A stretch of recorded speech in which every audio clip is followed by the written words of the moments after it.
as the healthcare, and I serve as the healthcare administrator at Golden Experiences, and I'm delighted to have you all here tonight. And for this important session, which is titled The Heart of the Home, How Emotional Wellness Shape Family Life. And before I go ahead and introduce our dear speaker to you, I'd also like to take a moment to share with you some information about the Golden Experiences, which is a nonprofit organization that is hosting this event. So, Golden Experiences is committed to empowering underprivileged seniors, mothers, and children through healthcare education, mentorship, scholarships, and more. So tonight's event is one of many ways we aim to raise awareness and empowerment by providing the resources needed to live, lead, and influence healthy and positive lifestyle. So today, we're excited to be joined by our one and only Dr. Lanre Ishola, who is a physician, a coach, a speaker, and mentor dedicated to helping women thrive personally, professionally, and financially. So, drawing from my experiences in healthcare, leadership, parenting, and navigating life as an immigrant in America, she brings a practical and compassionate approach to conversations about well being, resilience, and personal growth. Passionate about empowering women to lead healthier, more intentional lives, Dr. Ishola helps individuals recognize their strengths, advocate for themselves, and build lives aligned with their values and goals. Her work focuses on the intersection of mindsets, emotional wellness, career development, and family life. Doesn't that sound great? Through coaching, speaking engagement, and educational programs, she equips women with actionable tools to overcome burnout, strengthen their confidence, and create lasting impact in their homes, workplaces, and community. In this webinar, The Heart of the Home, How Emotional Wellness Shapes Family Life, Dr. Ishola will explore how mental health influences parenting, caregiving, and family dynamics while providing practical strategies for emotional regulation, healthy communication, and fostering resilience across generation. So we're all honored here to have her with us tonight to share her wealth of knowledge and experience.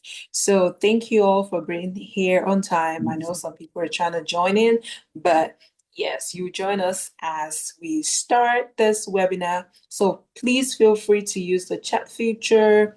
Let's engage, ask questions in the chat box, and leave tonight inspired and equipped with knowledge to make a difference. So at this point, I'll yield the spotlight to Dr. Lanre Ishola. Thank you very much, Patience. Thank you for this opportunity, Golden Experiences. It's my pleasure to be here. And as you were reading all those accolades, I was like, is this me? Now maybe this. But anyway, thank you so much for such a graceful and humbling introduction. So as she has said, I'm Dr. Lanre Ishola. You can call me Lanre, and that's my first name. I'm a physician and I'm a coach. And tonight, I'm very glad that you made time for yourself to be here. I know that we're all busy. We lead very busy lives. And, taking 1 hour for yourself, I really, truly appreciate that. I want to commend you for doing that. We're talking about us being the heart of the home. Before I proceed and start going through the slides, I want to share with you a question that one of my coaches once asked, and this was in a group of medical doctors. And she asked us that day, what is the most important organ in the body? And trust me, everybody failed because we all thought, oh, it's the brain, it's the skin, the eyes, the blood vessels. But eventually she's a vascular surgeon. So she said, it's the heart. The heart is the most important organ in the body. And do you know what the heart does to itself? There's a tube in the body. It's called the aorta, right? It branches out from your heart. It's the biggest blood vessel that branches from the heart and then goes down and supplies the rest of the body. Do you know the first branch that the aorta gives out is to supply the heart itself? So the heart prioritizes itself because without the heart getting that blood supply, the rest of the body dies. So just so you know that as women, as moms, as partners, as matriarchs, we own the heart of the home. We are the heart of the home. So even attending this webinar means that you are prioritizing yourself as even God had created the body to do. So welcome. I truly, truly appreciate you all making it. Tonight, we're going to talk about how to hold your home, not just manage it, not just survive it.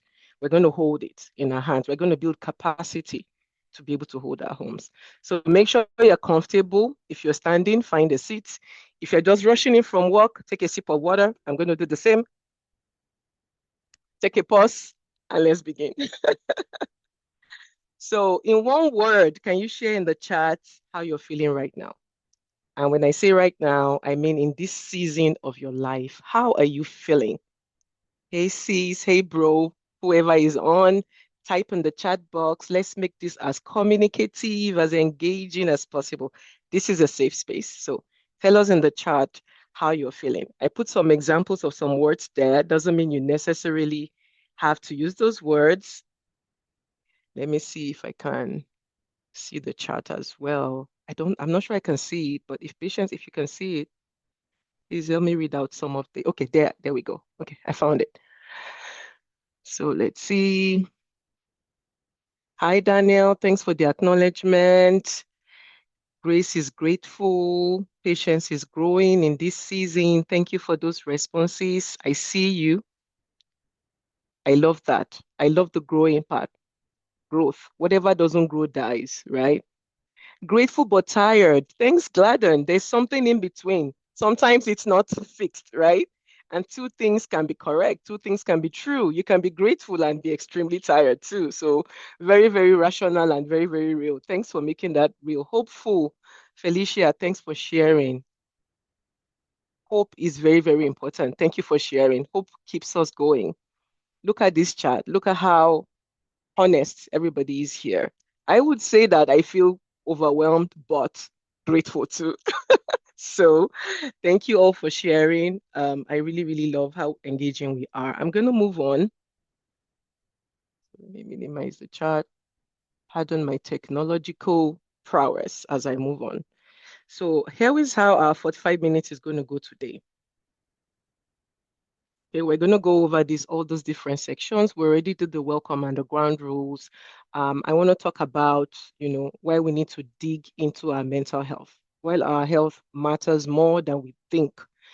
Why our mental health is transgenerational, how our mental health is the legacy that we're creating for our children. And then we'll close with questions and answers. No fillers. I'm going to provide some tools that are very simple, not overwhelming, just simple to use. And then we'll hope that helps us. And then we'll take Q&As and we'll all go back home, empowered and more capacity to cope. All right, so let's talk about the first part, and that's the family ripple effect. And this is talking about how your emotional world becomes the emotional weather of your home. Let's start with the truth nobody talks about. We just said it. Your mental health is not just your own issue. It's the invisible weather system of your entire home. I don't know about you guys, when I walk in home from work, now that I have a bit older kids, 11 and 16, they can already read my mood as soon as I enter the house. Actually, they can read it from the minute I'm opening the garage. They know when they rush out to meet me how the evening is going to be. That is how much children are very sensitive to our mental health and our mood. So when you enter the house stressed up, when you enter the house excited or anxious or burnt out, it changes the entire mood and temperature of the home. When you're running on empty, your children can see it, they can feel it. Sometimes you don't even need to say anything, they can just see it. So this is why it's very, very important because children, they are more absorbent than we know. They absorb the things that they see more than the things that we tell them to do. So we're going to also appreciate that we do have a very huge mental load. Science have actually proven that children are co-regulators. Your child is happy when you're happy. They are sad when you're sad. And we want to give them the best. They can feel it even when, we don't even feel it ourselves. Um, and then research has also shown, of course, that we make hundreds of decisions per day. As a woman, whether you're married or not, whether you have kids or not, we just make so many more decisions. It's the way it is. A girl child speaks 1,000 more words than a boy child. So imagine, is the way the words are coming out, the way your processes in the brain, is the same way you continue even into adulthood. So this can be very exhausting. It's an invisible weight that we carry. Now add that to marriage, add that to trying to be a balanced person at home, at work, a wife, a sister, a daughter, a sibling, add all of that together. So we have, the tendency to get depleted very fast. And when we are depleted, we tend to react. That doesn't make you a bad person at all. The problem is not that that is a character flaw. It's just that, you're at capacity. So what we can do tonight that we can work on, we may not be able to change our different environments. Everybody here is from a different environment. No two people have the same challenges. What we plan to work on today is our capacity, and we can work on that. So can you type in the chat when I'm overwhelmed, my family feels it when I use your own words? There's no wrong answer. There's no wrong answer at all. Just type in the chat when you come home overwhelmed or when you wake up overwhelmed or whenever you're with family and you're overwhelmed, how does the family feel it? Let me see what's in the chat.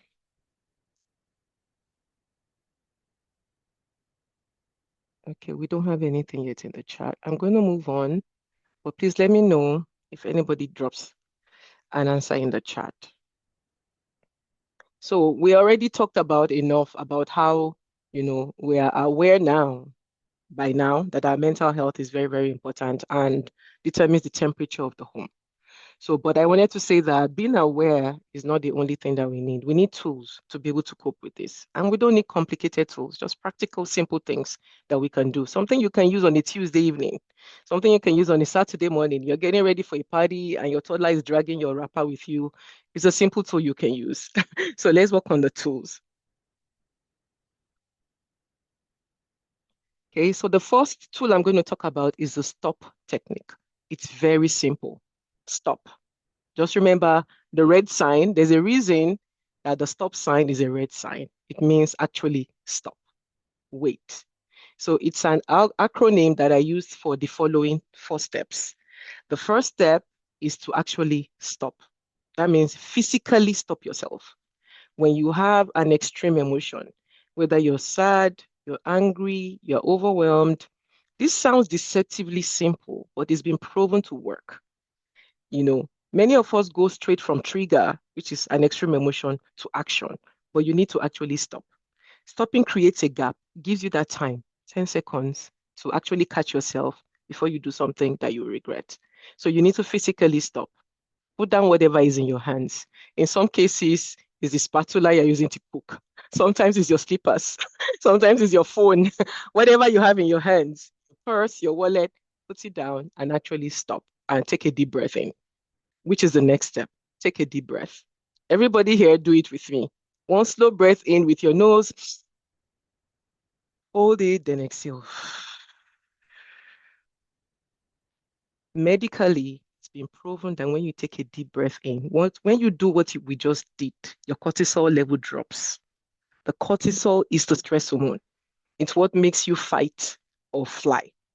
Flight or flight response is from the cortisol. So the second thing in this acronym is to actually take a breath. So remember, STOP, stop. Stop physically what you're doing, take a breath through your nose and breathe out, and then observe what you're feeling. Put it into words, name it. Name it to yourself, name it to whoever needs to know, your partner, your kids. I feel angry. I feel done. I feel unseen. I feel overwhelmed. I feel tired. Put a name to it. Then you can proceed and make a response. Trust me, if you've done these things, you will be responding from a place of relaxation more than a reaction. And this is one tool that this breathing tool, especially the 4, is called box breathing. I practice it with my daughter a lot. She's a very sensitive and emotional kid. So growing up, when she's wailing and crying, I just tell her deep breath in and out, deep breath in and out. And if you know this is a common technique, it actually works. So that's the first tool, very easy, the stop technique. Close your eyes and see now that red sign that says stop. When something happens that is red, an extreme emotion, tell yourself to stop. Then remember the acronym: S for stop, T for take a breath, O for observe, and P for then proceed. Very easy, very simple. Let's go on to the next tool. The next tool is going to be communication tools, because when we've then done this, when we've stopped, we've taken a break, we are ready to communicate what's going on at home, right? And the first communication tool I'm going to talk about is the I feel switch. So many times when there's conflict, conflict doesn't happen because conflict doesn't get worse. It doesn't escalate because there's a conflict. It escalates because of how we speak. If you're a Christian, the Bible actually says it, that a gentle answer can turn a hard heart. Sometimes the way we communicate the things we say, they can change the entire trajectory of what just happened at home. And this you can use at home, at work. I use it very regularly. It took a lot of practice, but I got there.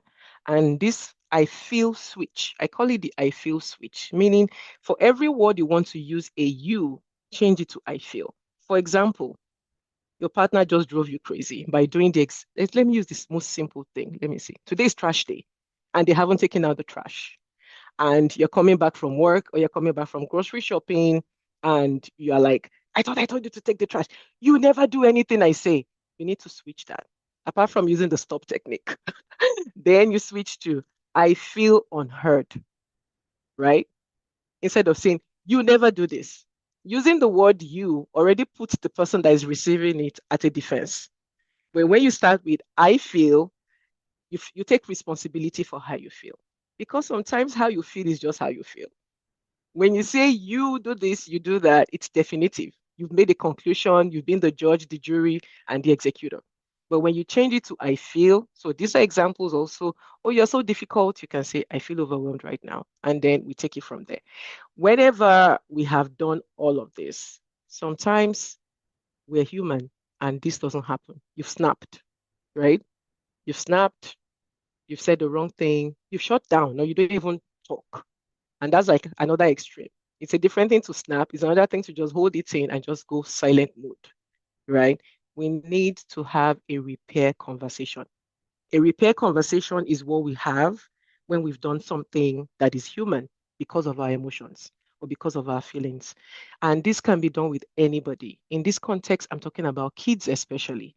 We need to always go back and fix what has happened. We need to repair what has happened. So if we go and we say, let me give an example now, maybe like, let me see what they've been doing in summer. They've been eating all the snacks without regulating, right? And you know that this is going to give you stomach ache. You're going to come back and tell me your tummy hurts. Like the one that's going to get a diarrhea from eating too much sugar. And you've snapped at them for doing that. You can always pull them back and say, I snapped today. That wasn't okay that I yelled at you. You know, it wasn't about you. I really love you, is why I don't want you to do this. Explain to them. Children are very rational people. They do listen, and you can say, can we start over? Doing this teaches your children accountability. It teaches your children vulnerability. It teaches them that you're human, and it teaches them love all in the moment. I'm a Yoruba woman, and we say something in my language. Taba for what? Mpomowi, afowo si famora. It means we scold the child with the right hand, then we hug them with the left. There must always be a repair conversation. So before I go on to the next slide, setting boundaries. Any questions, any comments so far before we go on? Let's see. Not smiling, silent. And those are the responses to what you do when you feel overwhelmed, right? Thank you for sharing. Thanks, Gladden. Really helpful so far. Thank you for sharing. So let's go on because we do have a section for questions and answers.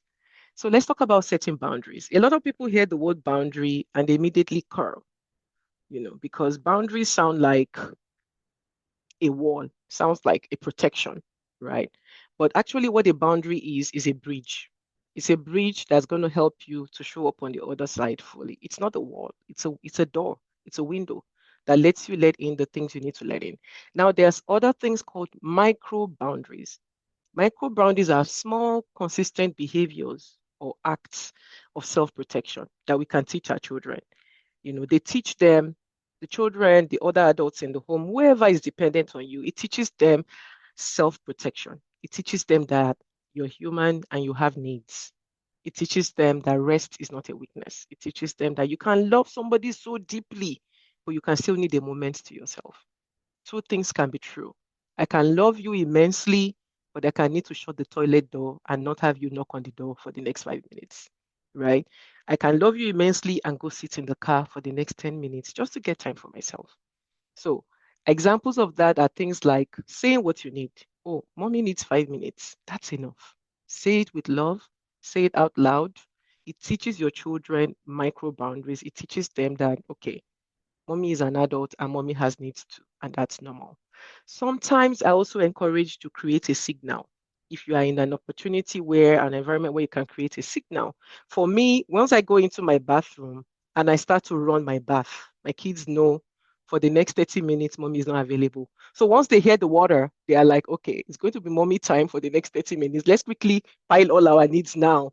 It's just a micro boundary that they've come to respect over time. So this takes a lot of practicing, but children do listen. I know it sounds like they don't listen, but they do listen. So create that signal for yourself, whatever works for you. It could be a closed door. It could be that you lit a candle. You could just put your headphones on. It could be something, you're in your room, you're in your closet, whatever it is, but just name it so that they know it. Then hold it with love. Let them know that, okay, I'm not shutting you out. I'll be right back. Because children do have fear that you're going to go away and you're not coming back. Even your partners too, they may have the same fear. So hold it with love and say, I'm creating a signal right now. I need some me time. I will be right back. Okay? Let them just know that they're not getting rejected. Because when you do all of these things, you are able to heal. And when you're able to heal, you're able to give your children an inheritance. So this is something that you're teaching them also emotional intelligence. I know the schools now are all about EQ, not just IQ, but they can learn it from home as well. They spend more time at home than in school. So doing all of these things at home, we're also teaching them emotional intelligence. I'm going to go to the next slide. Please feel free to stop me anytime if you have a question, or you can put it in the chat and we'll get back to it ASAP. So now we're going to talk about modeling wellness. So we've talked about what's going on inside us. We've named our feelings. We've talked about the tools that we can use to cope with this. But now I want to talk about the main topic. How does this mental health of ours, how does it affect the entire home? How can we model wellness to our children? What do our children catch from us? Your healing and your being able to prioritize yourself is actually an inheritance for your children. Everything you do in front of your kids is a lesson. Every emotion that you name, every word you speak, every time you rest without guilt. Before we started, I was telling Grace that it was just me and my daughter at home today, and I took her with me for a pedicure. I know it probably won't last. She'll probably wash her hands now, and the whole thing is gone. But I'm teaching her that she can put herself first. I'm teaching her that it's okay. Self-care is fine. So those are the things that our parents, our moms, our grandmoms, grand aunts, many of them didn't teach us this thing. So what you're doing now, when you begin to take these practical steps, is you're giving your children an inheritance. So this is what research shows us, excuse me, that like I said before, naming your emotions out loud, right? Children can easily learn that emotions are normal. Sometimes children also feel guilt when they throw a tantrum and you are in a mall or you're in the shopping mall, you're in Walmart and your child is rolling on the floor. Trust me, they feel guilty a few minutes after doing that. But you doing the same when you are in the same situation and naming that emotion and showing that it's normal and that what you do with it is also very important. And the repair that you do after that is even more important, is something that you're teaching your children. That is modeling wellness to them. Saying, I feel frustrated right now, I'm going to take a breath. When you do it so often, you begin to tell your kids to do the same thing. So you can tell them, you know what, take a walk, go to the backyard. My teenage son, I've sent him out many times. Go to the backyard, look at the grass, look at the plants, water the plants, then come back inside, right? Do something to put that pause in, to take a deep breath, to observe, and then to proceed. Ask for apologies, ask for help without apology. I think that this is very, very important that we don't keep modeling to our kids and our partners that we can bear it all. This is something that women are very guilty of. We name ourselves the messiah of the home. And in some way, we are actually. We just said we are the heart of the home. We just said the entire body depends on the heart, right? But you need to realize that even robots get tired. If you keep your computer on forever, one day your computer will pack up. And that's a computer. They don't have muscles, they don't have joint pain. You are human, you are limited in your ability to carry things. And so let your children know that it's okay to ask for help. Do it in front of them. Give me a second, sorry. I have a little bit of distraction here. So do it in front of them. Let them know that you can ask for help. Let them know that you have community. Let them know that community is very, very important. It's okay to delegate. It's okay to order DoorDash. It's okay to get a cleaner to clean the house. You don't have to do it yourself. It's okay to, they can watch you and know that, okay, mom is human. And that also gives them permission that they can carry into adulthood. And then, of course, finally, resting, resting, resting. Rest is not a luxury. Everybody say to yourself, on mute, rest is not a luxury. I want to hear it. Rest. Rest is not a luxury. Rest is a necessity. Rest is a necessity. So you don't need to apologize for your help. You don't need to hide it. You are breaking, like I said earlier, we're breaking a generational cycle of messiahship, of martyrdom, that we have been passed from generation to generation. So it's okay to say, I'm going to take a rest. I'm going to take a break. Like we said earlier, let them know you'll be back and let them know that when your cup is full, you are back a better person for them. When you get rest, you can make better decisions. When you get rest, you can make more, a confused mind cannot make good decisions. So when you get rest, you get more clarity, you get more strength to be able to be there for them fully. All right. I think I have two more slides. I've been saying this over and over and over again that we need to realize that the cycle can break with you. You may have grown up in a home filled with a lot of extremes of emotions and dysregulation. You can break that cycle and give your children an inheritance of healing, an inheritance of emotional wellness. So, for example, instead of silent suffering, we can name and heal. Instead of lying that you are fine when you're not fine, you can say you need support, right? Instead of wearing burnout as a badge, oh, I worked 16 hours yesterday, I'm so burnt out. Good, it's good to be hardworking, but you can also prioritize rest. You have to schedule rest. Like on Saturday, for the first 2 hours, I'm not doing anything. Let everybody know, delegate.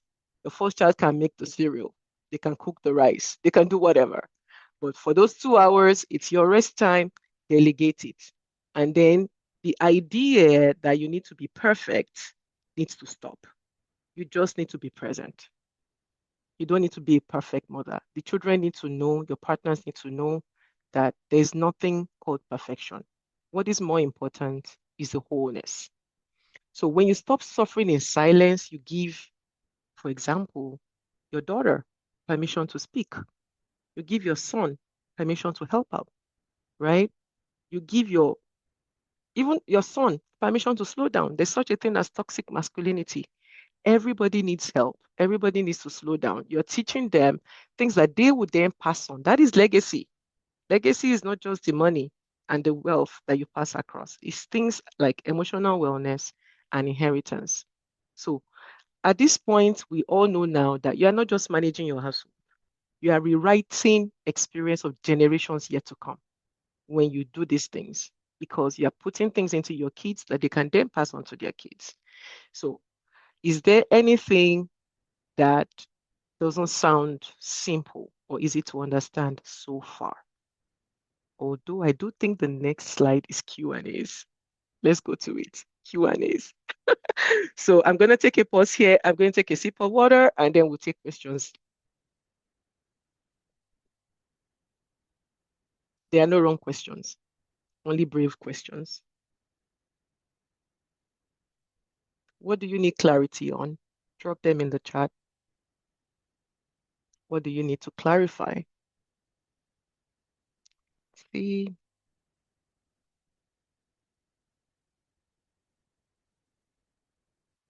Hi, Tashona. Okay, she says, love this. I would have to practice this. Oh, thank you, Tashona. She also says, great presentation. Okay, waiting for the questions. All right, let me share this. I know that as mothers, having come this far, many of us have heard this, or not maybe not all, but some of them in one form or the other. And we love it, just as Tashana said, and we're like, okay, I'm going to Mhm. practice this. But at some point, it's just like creating a habit. We kind of let it fall, and we are back to that strong mother mode, and you're going. So how do we ensure that we are sustaining the steps that we decide to take on to live Very a good question. healthy and longer life for our loved ones? Very, very, very good question. And I will be happy to answer that. I think the first thing is practice, practice, practice, practice. Practice doesn't bring perfection, but practice does make things better. And I think that being present in the moment can also help. There is a tendency for us to rush as mothers. You want to just quickly do the next thing. Sometimes just taking a pause. Remember the stop technique? Take a pause, stop, and then tell yourself over and over, okay, I need to name this. And then remember again that you need to fill your cup. It's taken years for me to get to this point, and I think everybody can get to it too. So, how do you keep coming back to this point of, I need to prioritize me? I need to rest. I am not the Messiah. Jesus has died for everybody. Let me just be the matriarch. And for to be the matriarch, you need to live long enough to actually be a matriarch. So always tell yourself that. I hope I answered your question. And patience is raising a hand. Consistency, yes. Thank you. Yes, yes.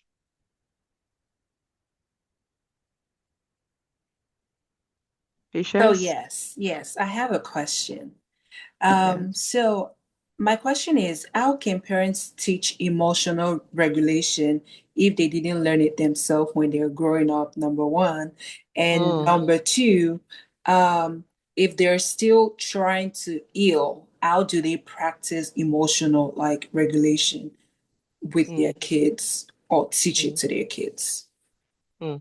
That's a very beautiful question. I'll start with the second statement and question because healing is a continuous journey. Healing doesn't happen in one day.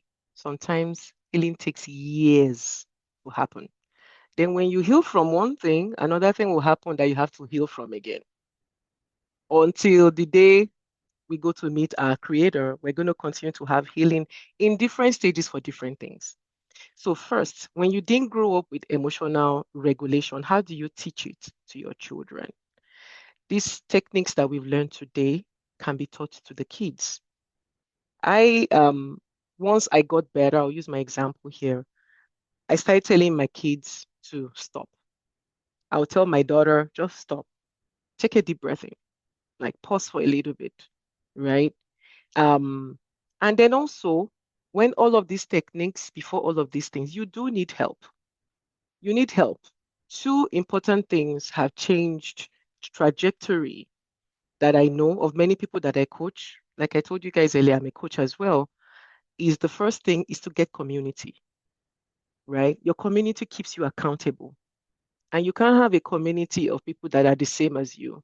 Your community needs to be diverse, right? Older women, younger women, non people in, not in your profession, stay-at-home moms, career moms, to have a well-grounded community, you actually have to intentionally build your community or intentionally unbuild it. If you already have a community where you're like, okay, these people are not even helping me, or they're toxic, or they're contributing to your stress, you need to build community.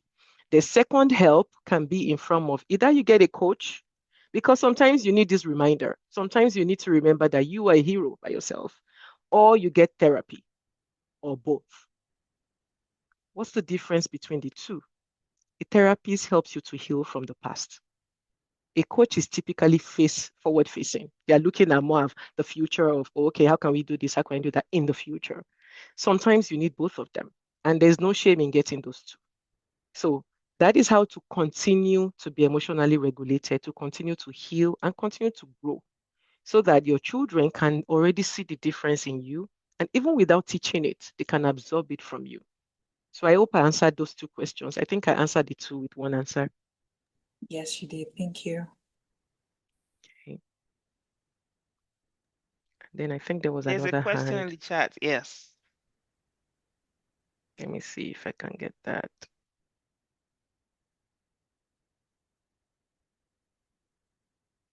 Okay. It's Gladden King. Thanks for asking. She says, asking for a friend who needs to set a hard boundary with her mom, who is a clinical narcissist, and she's worried that it's dishonoring to her mom. Her dad passed a couple of years ago if she cuts off. But this is taking a toll on her as a mom, wife, and a person. What do you suggest she does in this situation? That is a very, very difficult situation to be with. And I do empathize with your friend. Dealing with narcissists, oh my God. I know that that word has been thrown around a lot right now in our generation, but it is a very difficult situation to be in because they are very empowered. Narcissists think generations, years ahead of you when you are the victim. They plan everything. There's no word they say or do that was not planned and that they are not doing to eventually benefit themselves. So the Bible does say that we should respect our parents and honor them. But the Bible doesn't say we should die while doing that. If you notice that verse, the next verse after that says, also fathers, do not provoke your children, right? So there's such a thing as balance and creating boundaries without necessarily cutting her off. Many times, for narcissistic victims of narcissism, that's a better word, we tell them to go cold turkey, or, cut off or wall off, do the boundaries. But this is a very difficult situation. When it's your mom, she's elderly, there's a way to navigate this. Now, I don't know the specifics of this situation, but I'll give an example. Let's assume you have a sick mom. She's physically ill, but she is a narcissist and she lives in your area. And you need to go to check on her every day, right? You need to maybe take food to her. Or maybe she's even in the nursing home and you need to visit from time to time. Instead of cutting her off, one thing you can do is to put another person in that boundary, somebody more objective, somebody that would not be, at her beck and call and whims. If you can hire help, hire help. If one of your friends that better deals with this knows your mom and can help you to, if maybe you're supposed to see her 5 times a week, for example, and your friend can do those drop-offs 2 times a week for you, that is the beginning of freedom, right? Somebody else, I'm not saying put the burden on somebody else, but somebody that can help you and take some of those exposure off you. Because the first thing, what cuts her off means she doesn't want to be exposed to the whims of the narcissistic behavior. But you do need to be able to minimize exposure as much as possible. Unfortunately, narcissistic parents are one of the worst because they know they trained you, they know your weaknesses. But it's very important since she cannot cut her off to begin to limit her exposure to her mom. Without her mom necessarily feeling like, oh, she cut me off entirely. That way you're still showing care without necessarily being exposed to it. You can even order like Uber Eats, DoorDash, whatever. Somebody order groceries. You don't have to be the one there. So first of all, you start by minimizing your exposure. So that's what I would suggest she does. I would never say cut off your parent because again, we don't know. This is a paragraph of a question. We don't know, the nitty-gritty of the details. But your friend can start by, first of all, prioritizing herself. Then secondly, minimizing her exposure. I hope that helps you or helps your friend Gladden. And then Victor Eze, how do you model, or you're welcome, Gladden. How do you model a balance between self-care and hard work to your kids? So self-care is not abuse. I know that there's a very thin line between self-care and laziness. Many people in Generation X and millennials think Gen Z people are lazy because many of them are very big on self-care. So how do you model it to your kids? I think you first of all have to define what self-care is. And that is by giving practical examples, right? Your kids know that you work hard. There's a certain age your kids get to that they need to begin to know what you do for work. They need to begin to know what you're earning. They need to begin to know what you're spending as a family.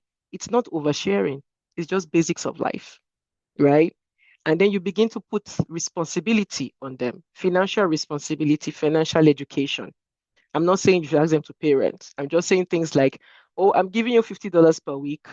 And if you've spent it all, don't come and ask me money for sneakers at the end of the month, right? When they come to ask for something, or how much do you have? Then you put it there. They begin to realize it's important to work hard to earn money. They understand and realize the value of money. And then when you set examples of rest and self-care, they would also pick it up from you. Children are very absorbent. They say children don't do what you say, they do what they see, right? They do what you do, basically. So, how do you model the behavior for them? Is for you to by yourself act it. You yourself need to be balanced. And you need to also explain to them as you're going the rationale behind what you're doing. If you're going on a boys' trip or a girls' trip, let them know I'm going on a boys' trip this weekend with my boys. I'm going to take a break and rest because I'm going to catch up, not think about work, not think about other things, actually get active rest. And then they would see that behavior and they already absorb it and know, okay, when daddy works for 5 days a week, every week, there's a weekend in that month where he says, oh, I'm taking a break for me. And that's self-care, right? So I hope that answered your question, Victor. Let's see. Oh, Margaret, thank you for sharing all these questions, guys. I don't know if everybody's learning from it. I myself am learning from it. How do you deal with an adult child who is not motivated to go to college, work, and making wrong choices in life? It's taking a toll on me as a parent. I'm very sorry that you're going through that, Margaret. So, so sorry. I empathize with you. And if you see what you wrote here, I don't know if you can go on mute. I'm not going to put you on the spot here, but I would like what you define as an adult child. What's your definition? You can also type in the chat as adult child. I don't want to assume, so I want to clarify. You can type in the chat and then I'll go on and answer your question. Perfect. 19 years old. Okay.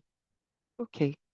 Well, by American standards, 18-year-old is an adult, but your child is your child for life, right? Once you birth them, you own them, not own them, you are their mom until either you pass, which is everybody's prayer, nobody prays for their child to pass while they're alive. Um, I want to believe that setting boundaries is very important here. And I know that this sounds easier than done, but I have a lot of clients that we've talked about this before. When you have raised a child for 18 years of their life, the foundation of their adulthood has been set. Many times from that age of 18, they are difficult to mold. But with neuroplasticity, your brain can be rewired. Their brains can be rewired. They can be rewiring and change your behavior. All hope is not lost. So I think the first thing that you need to do, Margaret, is to set a boundary for yourself. to let your child get the reward of whatever they do. First, you can't protect them from learning from their mistakes. Learning from mistakes is actually part of a growth process. It's difficult to view as a parent. You don't even want them to fall, but you've warned them 10 times, don't climb the stairs, don't climb the railings, but they do, and they fall, and they get a fracture, or they are in pain. Trust me, they are learning from that pain. So even as an adult, you are going to have to let go of control and let your child learn from their mistakes. The only way that it will not take a toll on you is for you to give yourself a pat on the back. You've done your best. You've raised them. They are 19 years old already. You've raised them. Give yourself a pat on the back. You've done your best as a parent. It doesn't mean you are not going to continue to parent, but you're going to let go and you're going to set boundaries. Boundaries will include what you decide to finance, how you decide to react to where they go, what they dress, what they wear, what they eat, and being firm in your love. Firm love corrects firmly, not angrily. Say the things that you mean the things that you say it over and over, sound like a record that is breaking over and over and over and over again, very calmly with love, and don't bend, don't break. They're going to try to break you. That's what children do. Don't break. So I wish I could expand on this, but maybe if we can have time together to deal with this, this may be something that will take you a lot of sessions for you to get over with. So I hope I helped you in the little way that I can with the time we have. Okay. All right, Margaret. I'm seeing some shifts happening with you there. Great. Very stubborn. Okay. Yes, yes, yes. I'm glad that we could be of help. And all of us hope that, you can take something from here and begin to act on it. Perfect. Thank you. Any more questions? I have something I wanted you guys to type in the chat. So let me go there. So before we leave tonight, I wanted you to do something because sometimes affirming things, writing them down, solidifies them. I'm a Christian and I take a lot of my wisdom from the Bible. There's a part in the Bible that says, write the vision and make it plain, right? You need to have a journal. It could be an electronic journal, could be a written journal, but writing things down puts it out there in the universe. It affirms that, okay, you've planted a seed. I found a journal recently that I wrote before I got married. It's tattered and torn. And by the way, I'm an immigrant. I moved here in 2013 at the age of 33. And I found this journal because when we were moving, I carried all my books. As a doctor, I have a lot of books. And everybody was, what do you want to do with all these books? I said, I'm carrying all my books. And recently I was rearranging them and I found this journal. I had to show it to my kids because it was tattered and worn and the ink was blurring. But there are some things I wrote there that have come to pass. Do you know what seeing that did for me? Made me continue to journal, make me remember the 19-year-old that wrote those things. So you need to write things down. So we're going to practice that now. Write in the chat. This week, I will blah, blah, blah. Finish the sentence. Make it specific. And we're talking about the things that you're going to do that you've taken from this webinar, that you're going to change in your behavior, that you're going to change to further better your mental health and the emotional health of your family. So write it in the chat. This week I will, and then finish it. Remember, I don't know if you guys know the SWOT. What's it called again in the corporate sector? We call it when you're writing a goal, make it real, right? Make it actionable, make it Smart. doable. Smart. Thank you. Yes. So make it measurable, make it doable, make it specific. Not a list. We don't need a list. Just one thing you would do differently.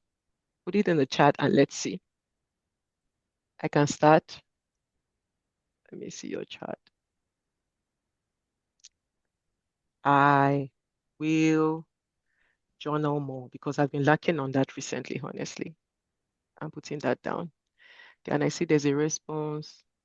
Margaret, Felicia addressed you there, if you don't mind taking that.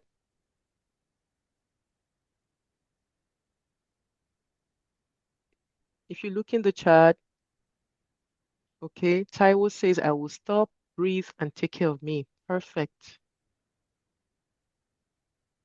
Well done, Taiwo.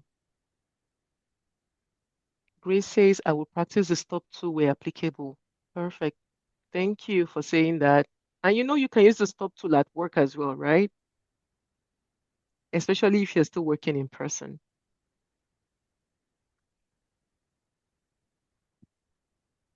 I will definitely practice the stop tool. Perfect, Felicia. I will take time to rest. Yes. Refill your cup. Set boundaries. Perfect. Margaret. Perfect. Practice self-love. Absolutely. Remember, you are the heart of the home. Remember what I told you about the anatomy of the body. Even the creator made it like that. The first part of the body that gets blood supply from the heart is the heart itself. You need to take care of you so that your whole body, which is your home, doesn't crumble. Rest, rest, rest. Perfect. Rest, rest, rest. Name your feelings. Yes. Name them. And remember to use the I feel technique. Swap.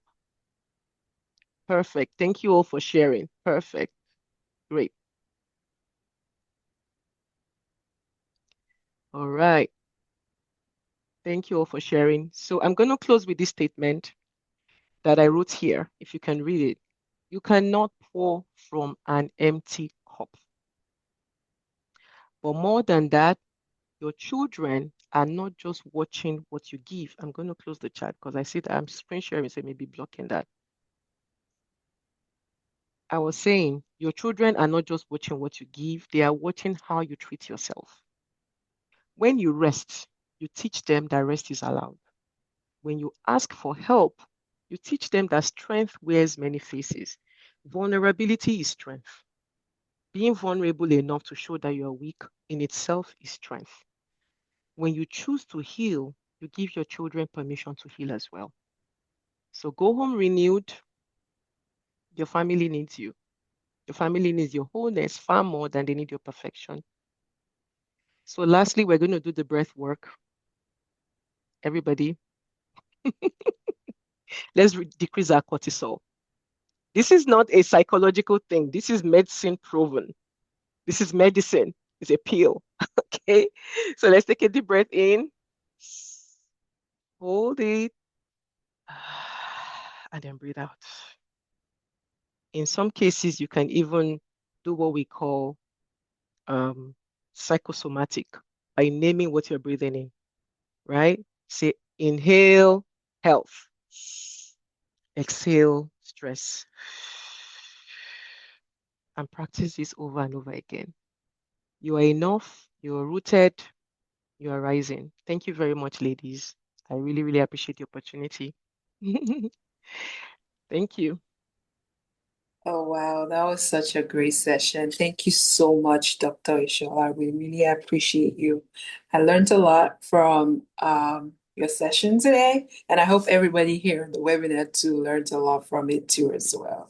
So as we bring this powerful session to a close, I would want to extend a heartfelt thank you to you, Dr. Lanre, for your incredible insights and to all of your active participation, answering our questions, and bringing new insights to every one of us here tonight. So, Thank you for the opportunity. our pleasure. We're excited to have you here today.